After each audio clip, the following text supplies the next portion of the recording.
All right, Sunday recap time. It is week 13. As always, Kevin Buck, Michael Merlo coming to you for BTO Media. Mike, a lot of different stuff going on today. We're going to get into later on because we only have a few Sunday games. We're going to do a little redraft of the 2020 quarterbacks, historic quarterback class. Now those guys all in their fifth seasons. We're going to do a redraft on that, and then we'll discuss Sunday Night Football. We might touch a little bit on the Thanksgiving and Black Friday games in the overreactions part of the show.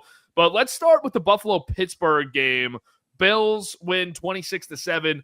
Steelers stink.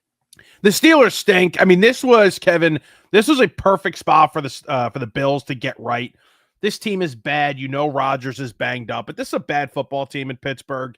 And for Buffalo, who really hasn't played well, they had that ugly loss on Thursday night to a good Texan team. I shouldn't say ugly loss. They were just ugly in the game. But they lose that game to the Texans.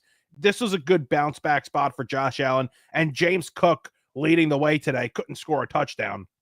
Needed him to, but James Cook leads the way. Big game on the ground with a beat up offensive line. They're able to take care of business on the road. Yeah, and absolutely just an awful showing from Pittsburgh. Rodgers stinks. I don't think that you can keep going forward with this philosophy now of Mike Tomlin and Omar Khan, and we're just going to find a bridge quarterback every year, and Mason Rudolph's inevitably going to get in to 5 or 6 games every season. I don't understand how you keep going with this, because you mentioned it first last week or 2 weeks ago. I can't see him going over 500 this year. No, they're not. They're not going to make the playoffs. They're not winning this division, although Baltimore's really trying to hand it to them with a loss on Thursday to the Bengals. But this is just, it's ugly. It's stale. It's kind of the same crap year after year. And as much as I think Rodgers is done and don't really think much of him right now, he's still an upgrade over what they've had over the past 3 or 4 years, right? I think that's fair to say. He's still an upgrade. Yeah. And yet it still looks like this. And their defense is overrated. It's been overrated for years now. And today they get gashed on the ground for over 200 yards. It's a bad showing from one of the highest paid, if not the highest paid defense in the entire league. I think this organization's just fallen from grace. Their standard is so far away from what we think about. When I think about the Steelers, I think about Super Bowls. I think about the history. I think about the elite defenses, a couple of really great quarterbacks, great offensive skill players through the years. And now the standard has really become that let's go over 500 to make the playoffs, and we're okay with what we're doing. It just feels so stale. That's what it is. It's completely stale. Nobody's excited to watch them on a Sunday, not even their own fans. I'm totally out on Pittsburgh, and I'm out on Tomlin as their coach. I'm done with it. I mean, how could you get excited to watch this team? And, they're on prime time. They're in these big spots, the 425 game of the week. When I see that they're going to be on, I almost just don't even want to turn it on, kind of like this Sunday night game tonight where I don't even want to turn. If I didn't have money on the game, I'm not turning this game on. So I completely agree. I'm done. And I would like to see them, for both parties, not just Tomlin, to kind of resurrect his legacy, because I do think, and I said this last week, his legacy is going to start to take a hit now. I don't think we could sit here and consider him one of the great coaches of all time because he goes over 500 every year. I think this is done. I think it's completely drawn out. It's not impressive anymore. That's it. Move on. Let's go seriously contend for title somewhere else. No, I think you're right. Are you impressed by Buffalo too? On the other side of this, they had a couple really nice flashes from Allen. He looks great, but still, I mean, the passing game is not terrific. They ran the ball a lot to chew the clock today. They run the ball really well. James Cook is phenomenal. He's just completely sensational this season. Probably the 3rd or 4th best back in the entire league, and I don't think he's gotten that respect throughout the year. But how could you sit here with Buffalo and say, I think that this team looks like a bona fide Super Bowl contender? The argument for Buffalo in the Super Bowl to get to where they ultimately want to go and have been overdue to get to is look at the other teams in the field. But I don't actually come up with great reasons why the Bills themselves look like elite contender status. I'm pretty sure I texted you this Thursday night, and this was my thoughts on Thanksgiving, my number one thoughts on Thanksgiving. When the hell are the Ravens and the Bills going to get their freakishly talented quarterbacks real wide receivers? The Bills did. They got him Diggs years ago. Now Diggs is gone. They haven't replaced him. For Buffalo, they're not going anywhere this season because they don't have the talent on the outside. Josh Allen could do all he wants. James Cook could do all he wants. They are not going to the Super Bowl because they don't have the athletes on the outside to make big plays and get open for Josh Allen, because that's what he's best at. Making big plays, not just with his feet, but with his arm. And he can't do that right now with this group of receivers. So as much as I want to pick the Bills, I love the Bills. I can't see them making a run because they don't have those guys. And like the first play of the game today, I'm watching the completion of Brandon Cooks. This was the ad over the last year, really? This is your ad? Gabe Davis is back in the fold. Keon Coleman Keon Coleman stinks. And Allen obviously makes a guy like Gabe Davis look so much better than he is because he was terrible in Jacksonville. Yeah. Well, same with Shakir, too. Like, I like Shakir, but Shakir's got to be like your third guy. Yeah, Shakir should be a 2 on that team. I'm fine with them not going out and adding 2 big-time wide receivers, but you should have one. You should absolutely have one. That's got to be that's their number one priority this offseason. It's been their number one priority for a few offseasons, and I don't think it's going to happen. I just don't think them or Baltimore are actually ever going to pay the piper for the receiver because I don't think they believe in doing that. I actually don't think Baltimore will. Like, I actually don't think. At least we've seen Buffalo do it. Yeah. Baltimore probably stupidly, and it almost worked for him last year, decided to put all that money into a running back and put that extra funds into a star back instead of the receiver. And, it worked out last year for sure, but your running game is going to be great no matter what.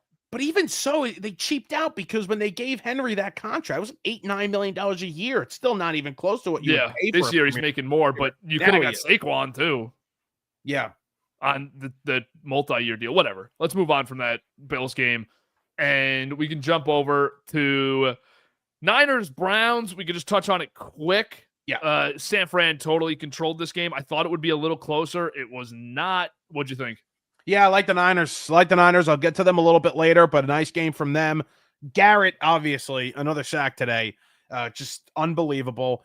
And this is the one thing I wrote down for this. Shedeur should start the rest of the year. He can't play. We know he's not the future. He cannot play. Mm-hmm. But he should start the rest of the year because, like we said last week, we saw what Gabriel could do.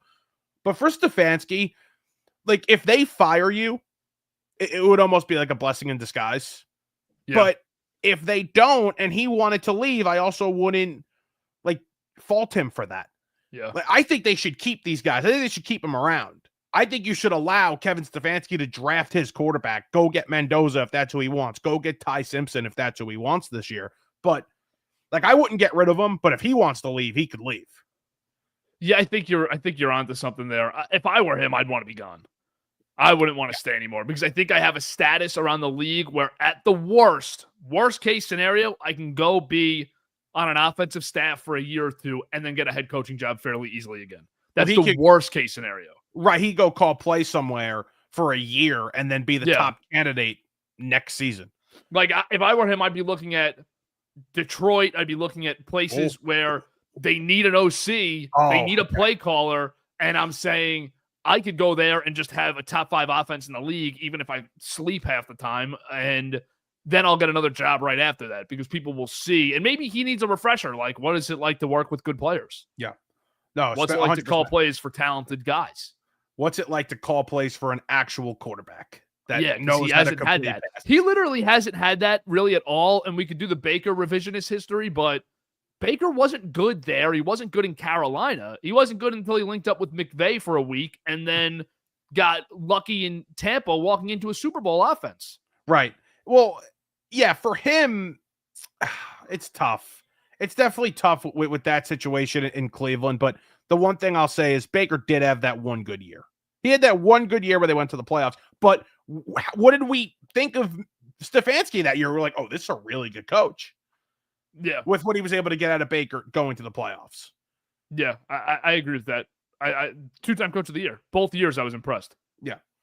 All right, let's move off that one. Too much crap. We go from that game to an even crappier game, but I just have one thing to say about it. Jags at Titans. Tennessee, this is one of the worst football teams I've ever seen. It's so incompetent and it's so bad that you almost have to consider, and this is crazy, you almost have to consider getting rid of everybody that you committed to in the last year. Borgonzi, Ward, and just saying, like, we've done this wrong for the last 4 years. We've done this completely wrong. Firing GMs, firing Vrabel, switching around quarterbacks, not giving a proper development system in place for Will Levis, who, like, whatever you want to say about him, was a premium top 40 draft pick. Mm-hmm. You invested something in him that you could have used elsewhere and done really well. So they've done everything wrong that you almost have to sit there and consider just scrapping everything, wiping the entire slate clean, maybe keep Ward there because I've liked what I've seen from him the last few weeks, but really getting two guys on the same page and saying, we're giving you 40 years here. We're not getting rid of you after one. We're not making sure we have coaches and GMs on different timelines. You almost have to just dump everything. But how do you get rid of Borgonzi? He's only been here 1 year. So I know, but that's why I'm saying, like, unless you got a guy that you're totally aligned with that we can kind of match you up now for 3 years, because I'd be worried that a year from now the team still stinks and the new coach is going to ownership saying, I can't work with this GM. I think it's going to work. I think you have to make it work with the GM that you just hired. It was a big hire from Kansas City. Like, I think you have to make that work, but he has to have serious conversations with people, not just, the people that you're interviewing, but people from the outside. Like, is this worth keeping Cam Ward, or do I have to make a selection with the number 1 overall pick and make that selection be a quarterback, or do I trade out of it, get a couple of more picks in this draft and next year's and move down a little bit and take the most talented defensive player, whatever it is. This team is so far away, and Cam Ward is so far away from actually succeeding here. I think teams, I'm going to talk about this a lot throughout the show. I have a couple different spots I want to talk about it, especially with the Jets-Atlanta game, but I think teams are going to have a lot more trouble than they think, and I've alluded to this in past episodes, with getting the haul they want for the first pick in the draft or for the second pick in the draft. I think that teams, especially Cleveland and the Jets, are sitting there with multiple picks in the 2027 draft, and they're saying, I don't want to get rid of that capital in a class that right now we're future scouting maybe 7 quarterbacks that we like. I don't want to get rid of the pick now when I don't think we're a quarterback away on offense. Right. Like the Jets or the Browns would have to fall in love with the Fernando Mendoza, right? Yes. Like you have to fall in love and hope that, or the Raiders, or both of them, or all of these teams, or 2 of these teams are in love with this quarterback. And, you make it seem like they're fighting for that top pick, right? Like, I don't think if the Giants have the 2nd overall pick, like I've been joking around, the Giants aren't going to really be able to trade out of that pick, right? Because there's going to be one quarterback worthy of that top selection, and it's going to be Mendoza. Now, if Tennessee picks him, then you're screwed. But even so, like, there's not multiple quarterbacks here where 2 teams at the top are going to be saying, hey, we want a couple of those picks that you just got. If this was a Trevor Lawrence level guy, you think the Titans take him with the first pick? Yeah, right? I think so too. All right, let's bounce Houston, Indianapolis. This was Texans all day. I mean, all week. Daniel Jones with the fibula, can't move in the practice video. Houston's primed right now to take over this division. Jacksonville's in first right now. I'll get to it more in the overreactions, but Houston's just totally in a great spot, which is unbelievable considering where they were 2 months ago. Love Houston. Think this team's going to win the division. But yeah, this defense is great. And you look at Jones today. Cannot move. And this Texan defense did a great job. The game plan to beat these Colts is to completely shut down JT. If you could shut down Taylor, not let him beat you, make Jones beat you, you're going to win the football game. So Jones made a couple of big throws to Downs, a couple of big throws to Pierce there, but wasn't enough against this defense. And they made stops at the right times, and they were excellent again today. I couldn't have been more wrong about this Texan team earlier in the year, saying they should fire everybody. D'Amico Ryans, the job that he's done here, incredible. Now, I think we have to have a conversation about the quarterback. Stroud was not great today, a little rusty, a lot of bad overthrows, at the bad interception, another ball that should have been picked, a couple of them that should have been picked. Like, I don't think this game is as tight as it was if Mills is playing. I don't think that's crazy. I don't think it's crazy either. I also think Stroud should have started today because I think he is your franchise guy. He was out with an injury. And one thing I know for sure, I think, is that Davis Mills is not a Super Bowl quarterback. As much as I'm starting to come around to the idea that he could be a really nice Ryan Tannehill type of guy for a few years, I don't think he's a franchise Super Bowl quarterback. I still think there's a ceiling for Stroud that we saw in his rookie year that if I'm Houston, I'm saying I want to try to tap back into this. I want to hit that ceiling. But this defense is so good. They don't need that Super Bowl caliber quarterback to get them, to the divisional round of the postseason. You need a Ryan Tannehill to just kind of manage you, game manage, and get you there. Like I think it's going to catch up to him, though. So good. I think it would catch up to him, though.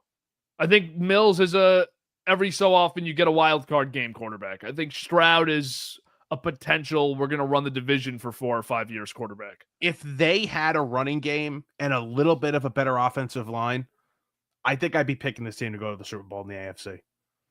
The Texans are the team you don't want to play. They're the squad in the AFC right now that I'm saying Denver would be right there too. That I'm saying I really don't want to match up with them because the defense gives up nothing. They have to make a few plays on offense. Mm-hmm. It does stink that there's not a better running game and a better offensive line in place, but there's enough playmakers there, and you feel good about the coach. He's won 2 playoff games in 2 years. You feel good about this team to be able to not only get one round, but maybe upset somebody in the division round too. I think that if Stroud gets rolling a little bit, like you're saying, doesn't need to be this overwhelming MVP level quarterback.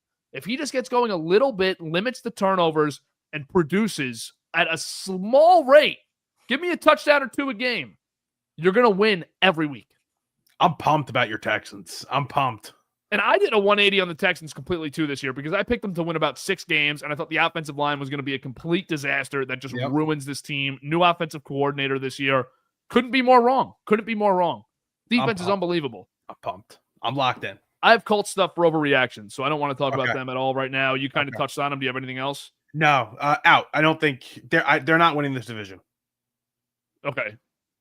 It's kind of my overreactions. I'll get to it later. Sorry. I don't even think that's an overreaction. Don't be sorry. Yeah, I don't either, but it lumps in. Okay. Saints, Dolphins.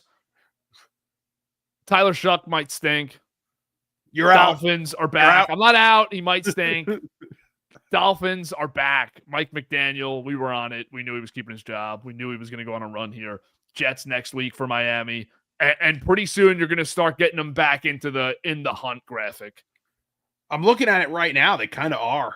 They are. They kind of are in the hunt. They'll be 6-7 after next week. Oh my God, 6-7. They're going to be 6-7 next week. Yeah, McDaniel. Good for McDaniel. They got to get They got to get this guy a quarterback. They got to get this guy a quarterback. Come on. They can't get out of the Tua contract, obviously. They can't. But you can. If you're a good enough coach and you draft well enough, Sean Payton showed you can just get rid of these terrible quarterbacks on big-time contracts and just eat that dead money if you hit on the right guys. What's curious for me about this team is who is going to take the job as the general manager when you're going in there, and the argument is there's only 32 jobs and they pay really good money. But you're going in there committed to Tua right away. And you don't have a great cap situation. You don't have a good team. Like the roster's so far away, I think. And they're at that level where they're going to beat every bad team right now because McDaniel knows how to put points on the board. But they're not going to beat any playoff contenders right now. No, they can't beat any big-time team because they don't have the quarterback. Like they beat Buffalo, but that's a home game in the division. Miami always has success in those. Yeah. But other than that scenario that happens once a year for them every year, whether it's beating Buffalo or beating New England at home, they're not going to win any good, tough games. I think McDaniel has enough friends around the league, enough fans around the league that somebody will take that job. But I think a general manager is going to come into that situation and say what I said.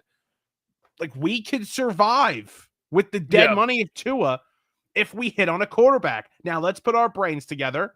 And, Mike, you tell me who you think could work in your offense and run your offense successfully, and let's go get a young quarterback.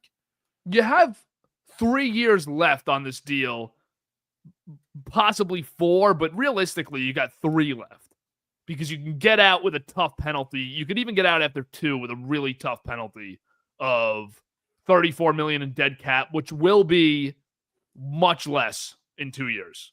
I mean, it'll literally be $34 million, but the cap will go up so much that it feels like it won't matter as much. Maybe a GM does jump on this and say, we can be good enough for me to keep my job, for them to like Mike enough to keep him, and then we can try and pounce and get our own guy in the draft, in free agency, through a trade, Mac Jones, Davis Mills, because these guys are probably better than Tua also with Mike McDaniel. Wow, look at this. Herbert has a break in his left hand. He's going to have surgery tomorrow. And they don't know if whether or not Herbert's going to play next Monday against the Eagles. Wow, okay. I don't know if you saw him go down before. So that's big for the playoff picture. Let's just jump quick to the Chargers. Vegas, they beat them. I really didn't even want to talk about it at all. But if Herbert's out, Chargers' playoff chances are in jeopardy. Who's their backup? That's Trey Lance, who got in today. Trey Lance, yeah. I mean, they got to be sitting pretty here. You're at 8-4. You got a 63% chance right now, according to NFL.com. Like, I kind of feel like they're sitting there saying, okay, we're fine. Even if Herbert doesn't play this week and you lose to Philadelphia, you're 8-5. I still think you're feeling okay. The Texans might be 8-5 next week. The Colts might be 8-5 or 9-4 next week. Buffalo, the Jaguars have 8 wins. Buffalo's got 8 wins. And there's that Kansas City lurking. I'm out on them completely for the last few weeks, but there's that lurking element of the Chiefs where they play them again this year that you can't rule it out. He has to play. He has to play. He's got to play. Because Lance behind that offensive line, I know Philly stinks. There's no way they beat him. No, I think I picked Philly in the game regardless. I think Philly bounces back next week. I think so too. Yeah, no, you're not feeling great right now if you're the Chargers. No, you're not. Raiders suck, dude. That was so bad. I watched a little bit of that game. That was bad. They're terrible. Pete's got to go. They got to completely start over. Start over. Why would you even want to stay? No, there's no point in staying. I mean, by the time you get this right, they're gonna get rid of you. Yeah, exactly. You're gonna be too old. Done. You're gonna be retired. Right. Like, this was a nice gap. Okay. This is the nice, buffer year. I shouldn't even say nice. This was the buffer year for a coach. That's it. What's the word I'm looking for? Step stool, not step stool. Like, what did they used to call it? Yeah, bridge coach. Like, what did they call Lovie Smith? Lovie Smith was we're firing you at the end of the year, but we hate the other candidates right now, so we're just gonna dump you. Dave Culley was the same thing the year before. Right. Okay. Yeah. But I don't think Pete Carroll was that. I think that there's a legitimate commitment to him in the organization. I feel like this was, if it was anything, it was like a Tom Thibodeau situation or like a Buck Showalter, where they were they wanted you to stabilize this, get it right, and, just lead us, so that when you're done in 3 years and we hire another coach, we're heading in the right direction. Like, if Buck Showalter was terrible in 2022, the Mets would have gotten rid of him. If Tom Thibodeau was terrible after year 2, he would have been gone. Yeah, but he wasn't, and now it's a different thing because Carroll's got the worst team in the league. No, it's terrible. They got to get rid of him. They got to get rid of everybody. Is there, they got to be hot for Mendoza right now. They're looking at Cleveland with this great defense. They should be hot for Brosmer if he became available with Geno Smith over there. I mean, did you see the Chip Kelly stuff this week? Have you read the Chip Kelly stuff? I saw a little bit of it. That's really bad. That's not good. Brady's higher too, allegedly. Bad job, Brady. I had a dream I met Brady at a barbershop last night, and I shook his hand. Like, he was expecting me, and I shook his hand. Tiny hands. Really tiny hands. And hairy. Almost like a werewolf. Yeah, bad. But Brady is the GM. I don't even know what to say to that. Not good. Decent broadcaster, decent football player. bad GM. His guy was Ben Johnson, and that's well documented. He really wanted Johnson to come to the Raiders. If you were Ben Johnson, why would you go? I know, but the point is that the pivot from Johnson, it seemed like all his eggs were in that basket. The pivot from Johnson was then he wanted Pete Carroll and Chip Kelly. It wasn't, let's get Pete Carroll and see who he brings in. It was, we need to have Chip Kelly with him. And they give him $6 million a year. If I'm Mark Davis, I'm telling Brady, sell your shares of the team, dude. Like, this sucks. Well, he can't you just screwed me. No, he can't be making, if this is all on him, he can't be making decisions anymore. Screwed me out of $18 million. Ask him for advice on the quarterback, but don't ask him for advice on who to hire. That clearly isn't going great. Well, if he had any say in Geno, then he should sell everything. And he's Shadur's quarterback coach. He sucks. True? Is that true? Yeah, Brady sucks. All right, Brady he could have done it without Belichick. And Belichick couldn't have done it without him, clearly. No, Belichick would have done it with Bledsoe and Garoppolo. No, he wouldn't have. Yeah, he would have. Look what he's doing at UNC, dude. It's great. You see next game. See the beef inside the Belichick family? Yeah, I've seen it all year. Like the Steve's wife flipped out on I saw that. Belichick and Jordan. Yeah, I saw that. They hate him. They hate him.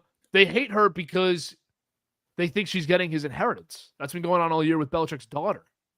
Yeah, they gotta get like cameras in there. We gotta be able to see this. Hulu had cameras in there, and then Belichick told them leave because we actually stink. Right.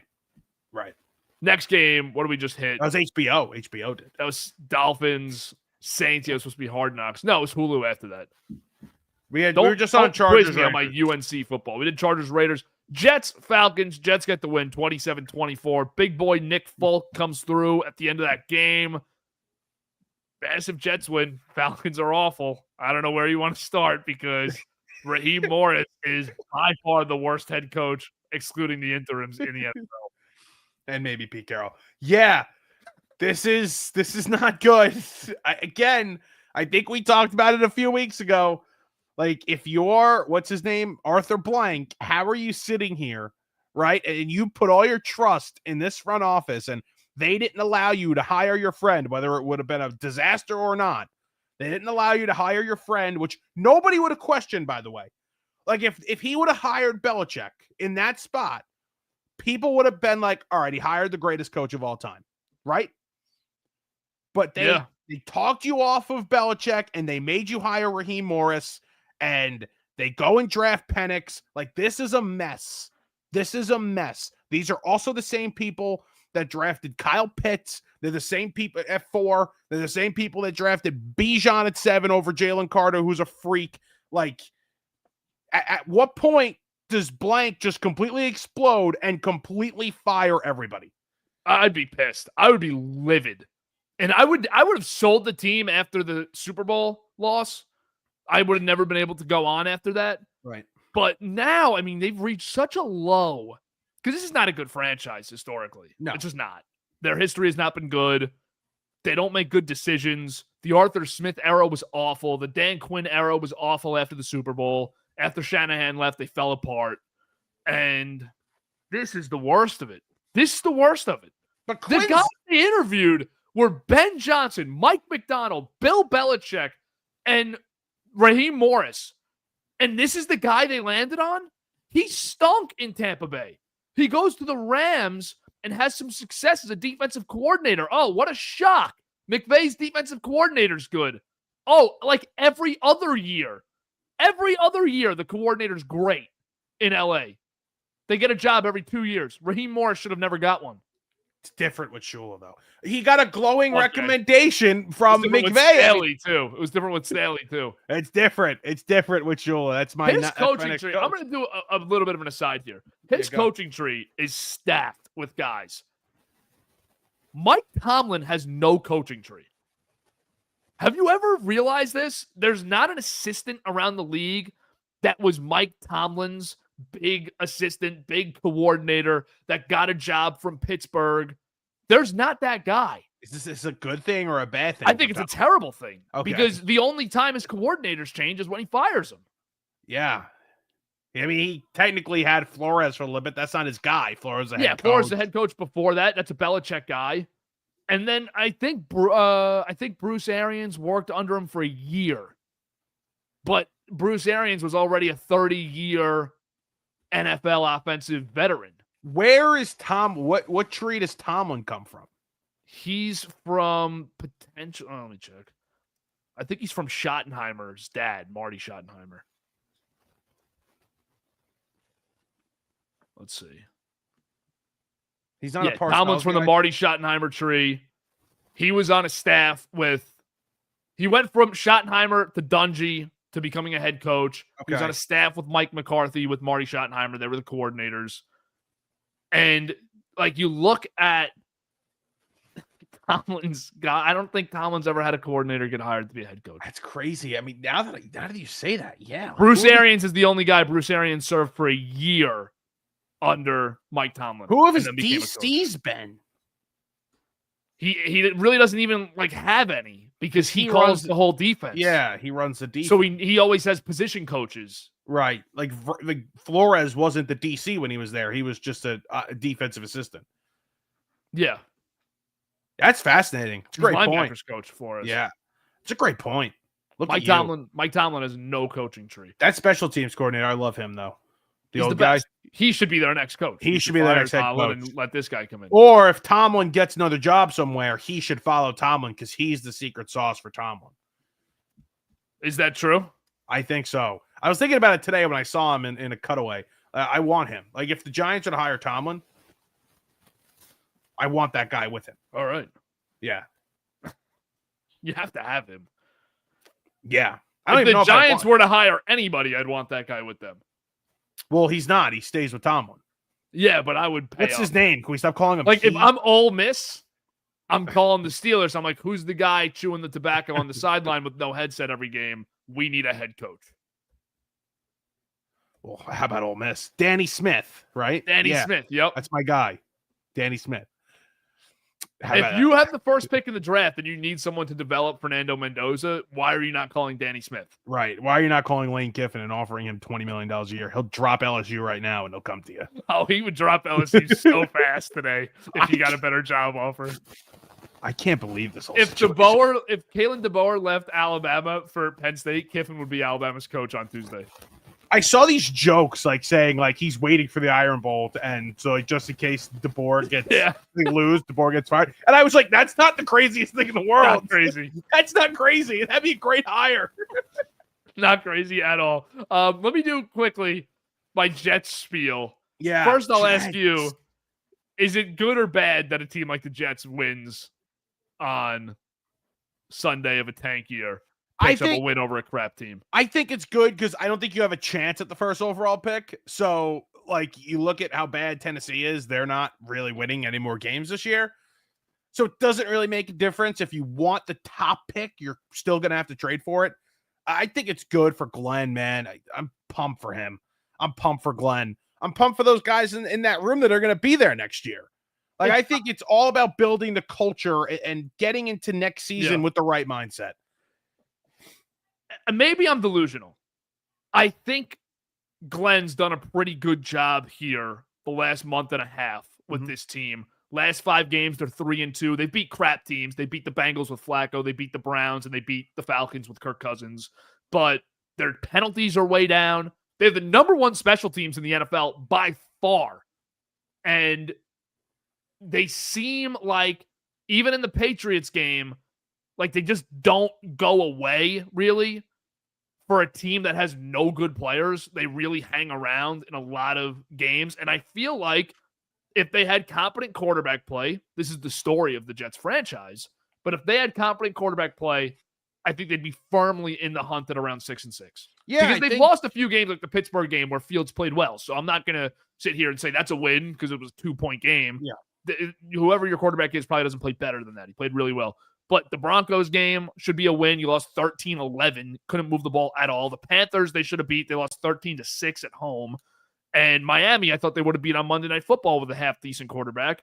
So that's right there. 3 more wins. They're 6-6. Yeah, no, I don't think that's crazy at all. I think Glenn, again, like you mentioned, over the past month and a half, 2 months, has done a decent job. He's had a couple of blunders. But again, like, especially early on, but this is the Jets, like, this is what they do. And when you don't have, like, it's not even like below average quarterback play. It's like there's 50 feet of crap, and then there's their quarterback play this season. So you're dealing with the worst of the worst.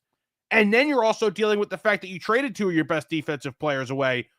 Good trades, not saying that's bad, but obviously your team's worse. So I think he's really righted the ship as well as he possibly could mid-year, and to get them to this spot. We knew the schedule towards the end was going to be a little weaker here.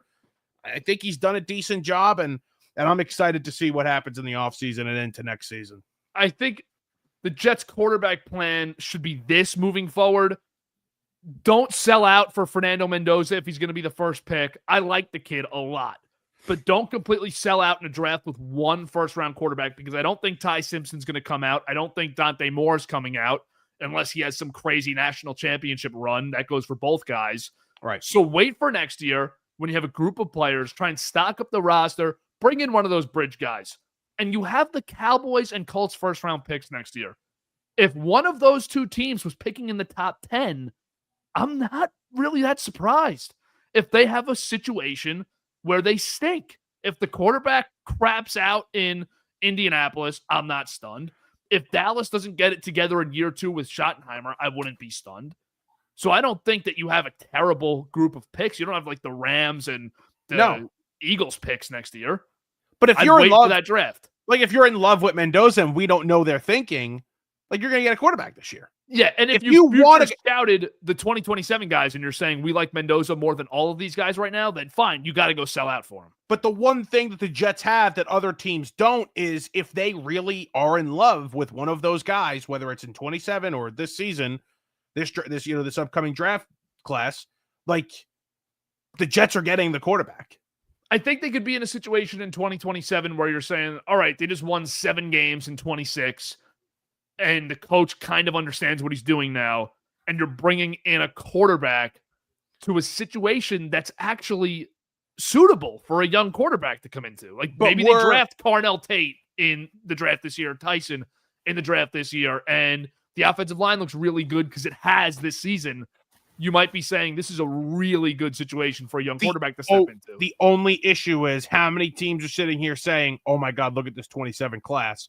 We're not getting one this year because next year, we really feel like this is the class, where you're going to be in a situation this year where, there's only one quarterback, but the two teams that are 1 and 2 already have quarterbacks. Yeah, it's a good point.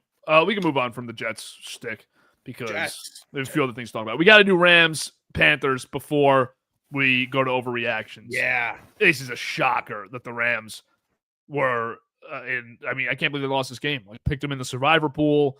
It was one of those games for me where I just thought Rams are just a better team. They should overpower them. The Panthers, I don't know what to make of them. Every week, it's either the most disgusting product I've ever watched, or I'm saying Dave Canales is a damn good coach. These guys got playmakers on both sides of the ball, and Bryce Young can play the quarterback position a little bit. I don't know what they are. They're the most confusing team I've ever seen in my entire life. It doesn't make any sense whatsoever how they're able to do this today. The defense, doesn't look bad. The defense makes plays when they have to. This has been a fascinating season for this Panther team, and you're late in the year now. You're going to be in December, and they have, listen, I'm not saying they're going to win the division, but they have a chance to compete for this division. You're going to play Tampa 2 times. You beat Tampa twice. You're in the lead for the division. The bye coming up, Tampa. You have a chance. Seattle's in the mix there as well. And I think they play another good team late. I think the Bears late. I got to check again though. But they're going to have a chance.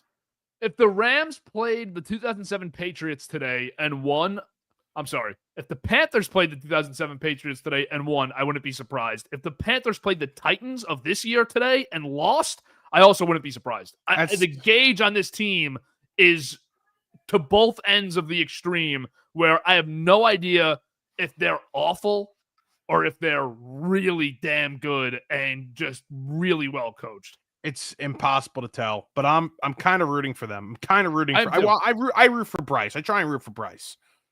Our guy Our guy Matt Smith looks obsessed with Bryce Young. I mean, like He's my guy. it's almost like weird how obsessed he is with Bryce Young. They score defensive touchdowns, and he's going, Bryce. I'm like, Bryce isn't even on the field. Okay, enough. But I do try and root for Bryce Young because he's a good kid. What does Drake May have to do tomorrow night to become the MVP favorite? He's not going to do it tomorrow night. Stafford was awful today. Yeah, May gets maybe the worst defense in the league tomorrow. Not throw up all, dude. Bowen's gone. Tomorrow is a shutout. Who is it now? Bomber? I actually don't even know. Ballard, something like that. I don't even know. Yeah. I got to change the mic. I can't change the mic with the mic. Change the mic every week. Every week, this thing just lets us down. But either way, the MVP conversation. Right now, it's a two-man race if you look at betting odds. Stafford first, minus 105. That's not changed before today. And Drake May plus 125. And then in third, it's Dak Prescott with plus 1,000 odds. I think he should be a little bit closer than he is at plus 1,000. But either way, I digress. I think May tomorrow night with a 3 or 4 touchdown game, no turnovers, and a win should jump Stafford or get even with Stafford in MVP odds. The problem for me with both quarterbacks is I don't think they put up a ton of yards on a consistent enough basis to completely run away with anything in the next 2 weeks. It's going to be a close race. I think we might have one of those situations where you're looking at the field of 3 guys saying it's a pretty lame MVP race, but anyone can win it, and you have cases for all of them. There's just not that overwhelming favorite. Last year, we had the conversation about Lamar and Josh Allen. This year, it's going to be a similar conversation between Stafford and May, but it's not going to be with the numbers that those two guys had. I mean, Lamar had an historic season last year. Allen was unbelievable. I don't think May versus Stafford is quite on that level, but maybe just as close. It's not, but I think with May here, and I know the last question you asked me was, what does he have to do? He can't turn the ball over. If he turns the ball over tomorrow and, it's a mess against the Giants and Giants have a chance late, I think it stays the same. But I still think it's going to be close to end the year. I think if Stafford gets that 1 seed, wins a really tough division, and finishes the year with, I think, the stat line we both believe he will, I think it's going to be – I still would give it to Stafford. I don't care about today. Let's go to overreactions. You're first. My first overreaction is that the San Francisco 49ers are the second best team in the NFC. The NFC is absolutely loaded. It is crazy. They're 9-4, haven't had their bye yet. They're about to have it. But this team, man, with all the injuries they've dealt with, I know the schedule has been, some would say, a cakewalk, but they are one of the best coach teams in the league. With Kyle Shanahan, Saleh is a great defensive coordinator. With the injuries they have had, to be in this situation right now, you have to give all the credit in the world to the coaching staff. And now all you have to do is get Purdy right. The weapons are actually in a decent spot. Kittle's healthy, playing well. McCaffrey could get MVP votes. Jawan Jennings is back. Pearsall's there. So, the weapons aren't terrible right now. They're good enough. And the offense, Trent Williams is healthy. They can go on a run in the postseason. I think they're the second best team. I trust them more right now than Detroit, Green Bay, Chicago, and Seattle. They beat Seattle head-to-head. They have one more game against them. But I'm pumped about this 49er team with Kyle Shanahan and Brock Purdy. Second best team in the NFC. Yeah, I'm all in on San Fran. I just don't know if the injuries, if anyone else gets hurt, they're cooked. I mean, they're at that borderline of we cannot lose anyone else. My first overreaction, 2-parter. I don't think the Colts are going to make the playoffs. I think the Texans will win the division ultimately because it feels like they're the best team right now. I don't trust Jacksonville. But the problem with the Colts being a lock for the playoffs, if you want to still consider that and think that's the truth, Indianapolis is far from it because you're at Jacksonville next week. Then you're at Seattle. I think that's 0-2. Home against San Francisco. I think you're 0-3 in the next 3 games. I'll give you the win at home against Jacksonville so you don't get swept by the Jaguars. And then I think you lose in Houston in a must-have game in week 18. I don't think this Colts team makes the playoffs. I am really spooked about this Daniel Jones injury. I think you're out on Sauce Gardner for a few weeks with the calf strain. I don't think he's going to get rushed back into play with the Achilles injuries that have come from calf strains. They're banged up. They got screwed by the refs today on a lot of different occasions too. Besides the point, I think Houston's better than them. I think Jacksonville's better than them. And I think a few teams in that wild card mix are better than them, especially if Jones's injury is preventing him from moving as much as I think it is. Yeah, I'm out on them too, and I like the Texans too much. It's almost like the injury is coming at the absolute worst time for Indianapolis, and also just Houston is playing really well. They are. Your next overreaction. I really didn't want to go here. I'm going to go here. I think the Panthers are going to win the division. Wow. I actually think they're going to win the division because, you have this BUCS team. They're banged up. I understand that. But, like, Arizona comes in today. This should have been the get-right game for the BUCS, and you win the game by 3. You have 2 more here against this Panther team. You don't know what Panther team you're going to get. But if you get the right one, that's 0-2 for Tampa. And if they go 2-0 against you, you set yourself up where you only have to win 1 more if you're Carolina against those 2 tough teams, which I think is Seattle and Chicago. But again, I got to check. I'm going to go all in right now on the Panthers getting into the postseason. We all know there's always those surprise teams that get in. Maybe Dallas is that surprise team as well. But I am going to say the BUCS missed the playoffs. The Panthers are your NFC South champions. I think the Panthers will probably lose their next game at New Orleans because that's what Carolina does. Bye week next week for the Panthers. Go to the Saints. Could see them laying the egg. Then they play the BUCS twice in 3 weeks, including Seattle in the middle of it. You might have to sweep Tampa. Got to sweep Tampa. Let's sweep Tampa. You sweep Tampa, you're good to go. My next overreaction. What was the last game? They're at Tampa week 18. Then it's Saints, Seattle. Home against Tampa. Home against Seattle. At Tampa. Let's go. My next overreaction. Nobody in the AFC North will finish with a winning record. There's nobody in this division that wants it. The Bengals have too much of a hole to dig themselves out of. If they lose 1 more game, they clinch a losing season. The Steelers are awful at 6-6. The Ravens look awful at 6-6. I think they both could very well end up 8-9, which would make a very interesting playoff race in the AFC North if all 3 of these teams finish with around 7 or 8 wins. I don't think Pittsburgh gets a 9th win. Baltimore has a real shot at winning 9 games, but their schedule is not a breeze either, and I don't trust them in any game right now. No, that's crazy. All right. My third overreaction. All right, wait, real quick. Go. Because I didn't think it was this hard. Ravens schedule, they play the Steelers twice. In Cincinnati, loss. In Green Bay, loss. Home against New England, probably a loss. That's insane. I don't think so. I think the Ravens are going to finish over. I think they're going to win the division like 9-8. Okay. That's probably what'll happen, but it's overreaction time. So. It's overreaction time, exactly. All right, my final overreaction, you're absolutely going to love this overreaction. Philadelphia is going to blow this up this offseason. They are going to blow it up this offseason. They have to change something. So the offensive coordinator is going to be gone. A.J. Brown's going to be gone. They need to fix the offensive line. Lane Johnson's always hurt. Mailata hasn't been great, and he's been banged up. They have to fix the offensive line. You have to get rid of A.J. Brown. They get a bunch of new pass catchers in here, and they're going to be fine next year. Like, this is going to be an insane offseason. It's going to be like a documentary type offseason where there's just so many changes. But Howie Roseman is this is going to be the ultimate test for Howie Roseman. Can he fix this team in one offseason with Jalen Hurts making all the money he's making?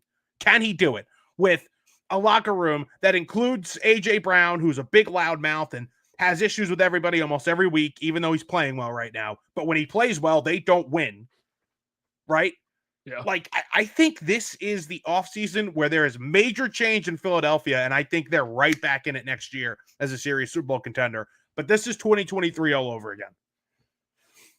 It's interesting because he was able to do it once already with the flip on, he did it in 2019 too, when Wentz started to crap out, and then they fired Peterson, and they made the playoffs with Hurts and Sirianni the next year. He flipped that team quick. I could see him going for the draft capital route and saying, I want to replenish this, keep the core guys in, but we got to retool a little bit. A.J. Brown's definitely gone. There's no way they put up with this for another year. No, and there's no way Brown does either. He doesn't want to be there. Right. He got his ring, and he can move on now and go get a new contract and play with Drake May. But the Eagles blowing it up, I don't think is a crazy possibility. I have one more NFC East overreaction to wrap up the show today. I wanted to go here for a week now. Today's the day I do it. Dallas, top 5 team in the NFC. Cowboys are a top 5 team in the NFC. Chicago's better. Rams are better. Seattle's better. Green Bay's better. I think Dallas is better than the Eagles. I think they're better than the Lions. I think they put up a good fight with San Fran. That one is the kind of wrench in it where I don't know if I'd pick Dallas to beat San Fran. I think they're better than Carolina. But the Cowboys look really good. And they impressed me on Thursday so much. They impressed me last week on Sunday against Philadelphia so much with that comeback win. Things are rolling for them. I think that we all wish it didn't happen. I think they've responded to this Marshawn Nealon thing in an incredible way that has made them so much better as a football team. And I think Schottenheimer has brought them together with a real magic to it. Like, he's my coach of the year right now. That's how impressed I am with how he's navigated this season. Prescott is a top 3 MVP guy right now. Think they're a top 5 team in the NFC. Yeah, what a run for Jerry Jones right now with the moves they made on defense. We talked about this Friday in person. They're rolling right now, and I don't think it's crazy at all. And in terms of the way they've played over the last month, they're a top 5 team in the league, not just the NFC. Wow. All right. Let me give you this before we head out of here. Giants tomorrow. I think the Giants upset the Giants upset the Patriots tomorrow. Like, I seriously, like, I get a weird feeling sometimes with the Giants. Like, I feel like they're going to win games. They're due for one. They just fired Shane Bowen. I mean, if you saw Dexter Lawrence, he was smiling when they were talking about it during an interview. Like, he literally smiled, could not keep his smile off his face. I think the defense shows up tomorrow against New England. New England is due for one of these losses against the team that they should beat Monday night. Jackson Dart coming back. I really do think this kid loves the spotlight. I think he's going to play well coming back from the concussion. A lot of people to prove wrong. I think the Giants get a big upset win on Monday Night Football against this team. I think the defense shows up, and I think a guy like Wan'Dale, again, going to make plays with Dart here. I'm all in on the Giants Monday night. I think this is finally the game the Patriots lose to a team where you're like, oh, they should beat them. All right, G-Men tomorrow night. We're in on it. Last thing we have to do, because I promised it. Quick redraft. Redraft the 2020 quarterbacks. Rank them. Historic class in 2020. How would you redraft those guys? Burrow, Love, Herbert, Hurts, Tua. Tua was the 5th pick. Herbert was the 6th. Hurts went in round 2. Redraft those 5 guys. It's really tough. I'd still go Burrow 1. I get the injury concerns, but I go Burrow 1. I go Herbert 2, but he's close to Burrow, man. 3 for me would be Jordan Love. I know he's very inconsistent, but I know that he can make plays with his arm. And when he's on, Toyotathon Jordan Love, I think he is, one of the better, one of the 8 best quarterbacks in the league. Hurts would be 4 and Tua would be 5 for me. So I have the same order as you, but flip Herbert and Love. I think Love's a better quarterback than Herbert. So by a slim margin, I think the gap between Burrow and Herbert Love is massive too. I don't even think they're close to Burrow. But the only thing that stops me is Burrow's health. It does, but I'd still take the gamble because I think when he plays, he's so much better than the other 2 guys. Okay. And I think his health, similar to Andrew Luck, wouldn't be as much of a problem if you put an offensive line in front of him. That's a good point. Yeah. So I like if Burrow stepped into the situation that Herbert's had the last 2 years, the offensive line stinks this year anyways. But if he stepped into the Harbaugh Chargers, or if he stepped into Philly, like, this is dynasty. This is insane stuff. This is Brady's Pats. Yeah. Okay. It is. Chill. And last thing, too, because I promised it to you.